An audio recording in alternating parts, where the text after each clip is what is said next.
जो प्रेगनेंसी में होती हैं और कैसे वो अपना ध्यान रखें, कैसे हेल्दी डिलीवरी के लिए वो करें? तो हेल्दी डिलीवरी का मतलब है कि एक safe mother safe baby ultimately हमें प्रोवाइड हो। उसके लिए स्टार्टिंग से ही रेगुलर चेकअप्स हों, रेगुलर मेडिकेशंस हों, डॉक्टर की जो भी एडवाइस हो वो पूछ ली जाए। पेशेंट जब किसी हॉस्पिटल में जाता है किसी डिलीवरी के लिए, तो क्या कुछ उसको देखना चाहिए? फैसिलिटी होनी चाहिए, डॉपलर होना चाहिए, सीटीजी मशीन होनी चाहिए, प्रॉपर बैकअप होना चाहिए, स्टाफ एक्सपीरियंस्ड होना चाहिए, डॉक्टर होना चाहिए टाइमली। तो ये सब चीज़ें होने के बाद भी कभी कभी हो जाते हैं कॉम्प्लिकेशन। डॉक्टर साहब, बहुत सारे जो माता पिता हैं वो कंफ्यूज रहते हैं कि प्लानिंग एक तो कर ली, प्लानिंग दोबारा कब करनी चाहिए? एटलीस्ट 2 ईयर्स का गैप होना चाहिए। बट यह है कि सिजेरियन के बाद तो 2 मस्ट है। नॉर्मल डिलीवरी के बाद एक्चुअली बहुत सारे फैक्टर्स इसमें भी हैं। मान लीजिए आपकी एज 35 38 हो गई है, आपको पता है कि और 2 साल गैप किया 40 पहुंच जाएगी, और 40 होते ही फर्टिलिटी बहुत फॉल कर जाती है। नमस्कार, मैं हूं प्रवीण और आप देख रहे हैं हमारा खास कार्यक्रम हेलो डॉक्टर। और आज हम पहुंचे हैं पालम में स्थित साधना हॉस्पिटल में और हमारे साथ मौजूद हैं gynaecologist doctor Surabhi. Doctor Surabhi से हम बात करेंगे महिला संबंधित तमाम बीमारियों के बारे में और कैसे आप हेल्दी डिलीवरी कर सकते हैं और क्या कुछ आपको ध्यान रखना चाहिए। इन तमाम चीज़ों पर हम आज बातचीत करेंगे। मैम, बहुत बहुत स्वागत है आपका। Thank you Praveen ji. Doctor Surabhi, हमारे दर्शक आपको देख रहे हैं, वो ये भी जानना चाहेंगे कितना एक्सपीरियंस आपको है और कितने समय से आप प्रैक्टिस कर रहे हैं? मुझे प्रैक्टिस करते हुए 22 ईयर्स हो गए हैं। 22 ईयर्स से मैं इसी एरिया में प्रैक्टिस कर रही हूँ, अलम द्वारका एरिया में। कौन कौन से हॉस्पिटल में आप कर चुके हैं? आयुष्मान, दिव्यप्रस्थ, एंजल हॉस्पिटल, अभी साधना में हूँ। बहुत मतलब इन सब में विजिटिंग कंसल्टेंट हूँ मैं। बहुत बड़ा एक्सपीरियंस, लंबा एक्सपीरियंस है आपका मैम, और निश्चित तौर पर हमारे दर्शकों को बहुत कुछ सीखने और समझने को मिलेगा। पहला सवाल मेरा यही है मैम, एक जो हेल्दी डिलीवरी होती है वो कैसे, मतलब क्या कुछ टिप्स आप उन महिलाओं को देना चाहेंगी जो प्रेगनेंसी में होती हैं और कैसे वो अपना ध्यान रखें, कैसे हेल्दी डिलीवरी के लिए वो करें? तो हेल्दी डिलीवरी का मतलब है कि एक safe mother safe baby ultimately हमें प्रोवाइड हो। उसके लिए स्टार्टिंग से ही रेगुलर चेकअप्स हों, रेगुलर मेडिकेशंस हों, डॉक्टर की जो भी एडवाइस हो वो पूछ ली जाए, मान ली जाए, प्लस रेगुलर मेडिकेशंस लें, हेल्दी लाइफ लाइक डाइट अच्छी रखें, sleep pattern, all this affects. In fact outcome भी डिपेंड करता है इस पर, आपकी नॉर्मल डिलीवरी होगी नहीं होगी। It all depends. अगर आप रेगुलरली चेकअप में हैं, ठीक से डाइट ले रहे हैं, बच्चे का वेट अच्छा है, आपका हीमोग्लोबिन, सारे पैरामीटर्स अच्छे हैं, तो नॉर्मल डिलीवरी के चांसेस बहुत बढ़ जाते हैं। डॉक्टर सुरभि, नॉर्मल डिलीवरी जैसी हम बात कर रहे हैं और आपके बारे में हमने सुना है कि आपको इसमें महारत हासिल है, और क्या कुछ रेशियो रहता है सिजेरियन डिलीवरी का और नॉर्मल डिलीवरी का अगर वो अंडर ट्रीटमेंट होते हैं आपके थ्रू? इन माय केस अपने 20-22 साल के एक्सपीरियंस में अगर मैं उसको कैलकुलेट करूँ, एग्जैक्ट तो नहीं, बट रफली 80-85% डिलीवरीज़ मेरी नॉर्मल डिलीवरीज़ रहती हैं। अनलेस मतलब अगर प्रीवियस सिजेरियन है तो बहुत ज़्यादा हेल्प नहीं कर सकते हैं, बट हाँ, ये फर्स्ट प्रेगनेंसी है तो 85% तक normal deliveries I do. Caesarean की नौबत कब आती है? सिजेरियन डिपेंड करता है, लाइक बच्चे की हार्ट बीट कम हो रही है या प्रोग्रेस नहीं हो रही है, या ऑलरेडी बच्चा इतना वीक है, जो मैंने आपको बताया कि हेल्दी प्रेगनेंसी अगर रहेगी तो नॉर्मल डिलीवरी के चांसेस ज़्यादा होते हैं। मान लीजिए आपने चेकअप नहीं लिया, बच्चा बहुत ही वीक हो गया है, या पानी बहुत कम हो गया है, या बच्चे ने पेट में पॉटी कर दी है, इस तरह की कोई भी चीज़, या बहुत वीक है अपने टाइम से, मान लीजिए 9 महीने है लेकिन बच्चा 7.5-8 महीने का ही है, तो इन सब केसेस में सिजेरियन की ज़रूरत पड़ती है। या प्रीमेच्योरली रप्चर हो गया है मेम्ब्रेन, कुछ भी इस तरह का, तब सिजेरियन। अदरवाइज हम नॉर्मल डिलीवरी के लिए जा सकते हैं। इनफैक्ट इन सब चीज़ों में भी अगर आप टाइमली आ जाते हैं और डॉक्टर इसमें एक्सपीरियंस्ड है, तो वो इन केसेस में भी नॉर्मल डिलीवरी कर सकता है।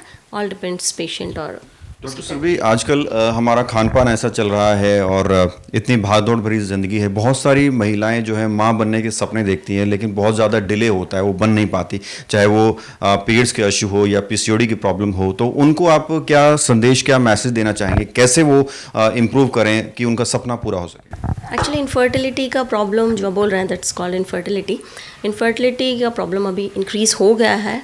रीज़न मोस्टली एक तो स्ट्रेस थोड़ा सा बढ़ गया, मेंटल स्ट्रेस पहले कम था, प्लस लेट मैरिजेस होने लगी हैं, डिलेड प्रेगनेंसी, मैरिज हो भी जाए तो प्रेगनेंसी लेट प्लान करते हैं, आफ्टर 30 थोड़े से चांसेस कम हो जाते हैं। तो आई एडवाइज़ कि 30 से पहले पहले आप प्रेगनेंसी प्लान कर लो।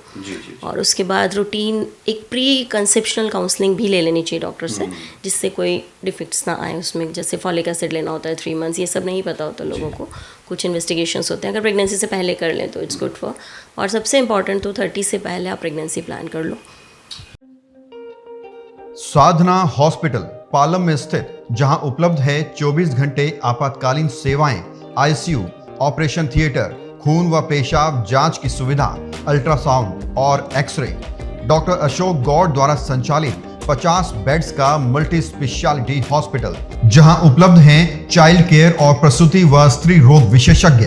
आधुनिक तकनीक से परिपूर्ण एकमात्र मल्टी स्पेशलिटी हॉस्पिटल, जहां पर सभी प्रकार के कैशलेस और इंश्योरेंस की सुविधा उपलब्ध है। एक बार सेवा का मौका जरूर दें। हमारा पता है NZA 635 Rajnagar part 1, main Palam road, new Delhi 110045। Phone number है 01149323811 और 9310815643। डॉक्टर सुबी, एक और सवाल मेरे जहन में है और बहुत इंपॉर्टेंट हो जाता है पूछना। अभी हाल ही में आपको भी पता होगा, हॉस्पिटल का नाम मैं नहीं लूँगा, एक हॉस्पिटल में एक महिला की मौत की खबर आई जस्ट आफ्टर डिलीवरी।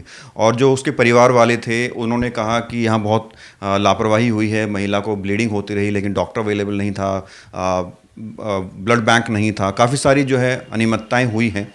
तो एज ए डॉक्टर आप क्या कहेंगे कि एक पेशेंट जब किसी हॉस्पिटल में जाता है किसी डिलीवरी के लिए, तो क्या कुछ उसको देखना चाहिए एक हॉस्पिटल में? देखो, पेशेंट अगर जाता है हॉस्पिटल में और अगर वो रेगुलर फॉलोअप में है वहाँ के, वो पेशेंट वहाँ रेगुलरली जा रहा था, बहुत अच्छे से हॉस्पिटल को जानता था, सब चीज़ें उसको सब चीज़ें पता ही थी, क्या क्या फैसिलिटी हैं। और डिलीवरी ऑब्स्टेट्रिक्स एक ऐसी चीज़ है कि ये नॉन कॉम्प्लिकेशन है, ब्लीडिंग ये हो सकते हैं। आई डोंट नो सब केस में क्या हुआ एग्जैक्ट, तो हम नहीं बता सकते। एग्जैक्ट जिसने किया है, जहाँ हुआ है, वही बता सकते हैं। बट वन साइडेड ये कहना कि पेशेंट ही सही है या डॉक्टर ही सही है, वो भी गलत है। मतलब क्या कुछ फैक्टर्स देखने चाहिए? जैसे हॉस्पिटल में एम्बुलेंस की सुविधा होनी चाहिए, ब्लड बैंक होना चाहिए, क्या कुछ मेन चीज़ें उसको देखनी चाहिए कि ये चीज़ अवेलेबल हैं हॉस्पिटल में? देखो, ब्लड बैंक बहुत सारे हॉस्पिटल्स में नहीं होता अभी, इतना भी नहीं है सब में, लेकिन हाँ आसपास होते हैं इतने कि वो within 5 minutes 10 minutes available करा लेते हैं। Max to max half an hour में ब्लड आ जाता है। मोस्टली हॉस्पिटल्स में आसपास ब्लड बैंक एज सच नहीं है। और अगर ब्लड बैंक है भी, जो कहते हैं कि ब्लड बैंक है, that is also a centre only, कि वो मंगा के रखते हैं, it's not exactly blood bank. पर ठीक है, ब्लड प्रोवाइड कराना इज़ इम्पॉर्टेंट, टाइमली ब्लड आ जाए दैट्स इम्पॉर्टेंट, चाहे वो कहीं से भी अरेंज करें। बाकी चीज़ें हैं, वहाँ फैसिलिटी होनी चाहिए, डॉपलर होना चाहिए, CTG मशीन होनी चाहिए, प्रॉपर बैकअप होना चाहिए, स्टाफ एक्सपीरियंस्ड होना चाहिए, डॉक्टर होना चाहिए टाइमली। तो ये सब चीज़ें होने के बाद भी कभी कभी हो जाते हैं कॉम्प्लिकेशन। डॉक्टर सुरभि, अक्सर देखा गया है कि डिलीवरी के बाद भी कुछ कॉम्प्लिकेशंस पैदा हो जाती हैं महिलाओं में, सर्कल्स हो जाते हैं, बाल झड़ने शुरू हो जाते हैं, बहुत सारी प्रॉब्लम्स हो जाती हैं। तो क्या कुछ उन्हें ध्यान रखना चाहिए कि इस तरह की कॉम्प्लिकेशंस ना हो? मोस्टली पोस्ट डिलीवरी फीडिंग में मदर को बहुत सारा प्रॉपर डाइट की ज़रूरत होती है। और मोस्टली क्या होता है कि डिलीवरी के टाइम पे तो वो सब डाइट लेते हैं, मेडिसिन भी सब कैरी करते हैं। एक बार डिलीवरी हो गई तो वो वापस डॉक्टर के पास एक बार आते हैं, स्टिचेस दिखाते हैं, देन गो बैक। उस टाइम पे उसके बाद जो उनकी वीकनेसेस शुरू होती हैं, मेडिसिन भी बंद कर देते हैं, डाइट पे भी वो कहते हैं वेट रिड्यूस करना है या ऐसा कुछ करके वो डाइट भी छोड़ देते हैं।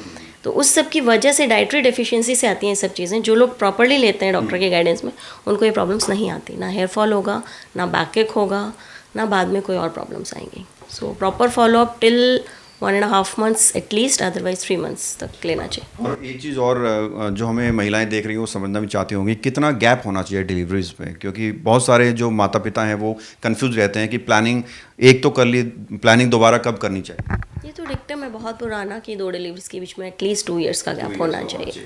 बट यह है कि सिजेरियन के बाद तो 2 मस्ट है। नॉर्मल डिलीवरी के बाद एक्चुअली बहुत सारे फैक्टर्स इसमें भी हैं। मान लीजिए आपकी एज 35 38 हो गई है, आपको पता है कि और 2 साल गैप किया 40 पहुंच जाएगी, और 40 होते ही फर्टिलिटी बहुत फॉल कर जाती है।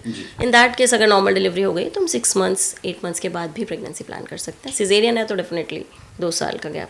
आज हम आपसे साधना हॉस्पिटल में मिल रहे हैं। लास्ट टाइम आई थिंक हमारी मुलाकात दिव्य प्रेस हॉस्पिटल में हुई थी। यहाँ की अगर बात करें तो क्या कुछ फैसिलिटीज़ यहाँ एक मरीज़ को, पेशेंट को मिलेगी? इतनी एक्सपीरियंस डॉक्टर तो उनको मिलेगी ही मिलेगी, इसके साथ साथ और क्या कुछ मिलेगा? यहाँ पर है labour room, OT, ICU, nursery, every facility is there, जो डिलीवरीज़ के लिए या गायनी पेशेंट्स के लिए चाहिए, OT भी इनके पास बहुत अच्छा है, बैकअप भी है ही, सभी staff and all, so it's all good. और आपसे मिलने का समय क्या रहेगा? आपकी ओपीडी कोई मिलना चाहे आपसे? यहाँ पर मेरी OPD मॉर्निंग 10 से 12 है डेली, एक्सेप्ट ऑन संडे, और बाकी 24 hours on emergency call I am available. बहुत बहुत शुक्रिया अपना कीमती समय देने के लिए मैम। थैंक यू प्रवीण जी। तो ये थे हमारे साथ गायनेकोलॉजिस्ट डॉक्टर सुरभि, जिन्होंने हेल्दी डिलीवरी के बारे में हमसे बातचीत की और बहुत सारी ऐसी कॉम्प्लिकेशंस जो प्रेग्नेंट महिलाओं को आती हैं उस पर बातचीत की। और अगर आपका कोई और प्रश्न है तो आप हमें बता सकते हैं। नेक्स्ट टाइम जब हमसे मुलाकात करेंगे तो आपका सवाल ज़रूर पूछेंगे। कैमरा जर्नलिस्ट रश्मि के साथ प्रवीण, इंडिया टाइम 24 न्यूज़। खबरों से खबरदार रहने के लिए चैनल को सब्सक्राइब करें और प्रेस करें बेल आइकन।